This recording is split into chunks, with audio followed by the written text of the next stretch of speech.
என்ன ராமச்சந்திரன் சொல்றதை விட இப்ப எம்ஜிஆர் தான் அதிகமா சொல்றீங்க. எம்ஜிஆர்னா என்ன? வெறும் எம்ஜிஆர் தான். என்ன ஜாதி, எந்த கடவுள் பெயர், எந்த மனிதன் பேர்? எம்ஜிஆர்னா என்ன? வெறும் எம்ஜிஆர் தான். அவன் எந்த ஜாதியோட சேர்க்கிறது, எந்த ஊரோட சேர்க்கிறது? வெறும் எம்ஜிஆர்.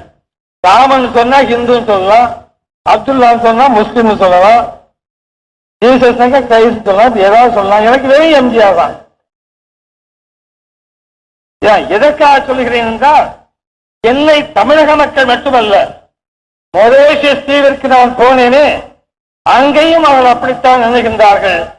இங்கே சொன்னார்களை பிரிக்க முடியாது என்று அதுபோல்தான் என்னை அவர் நம்புகின்றார்கள். அங்கே இருக்கின்ற மக்கள் என்பதை நான் கண்டு வியந்தேன்.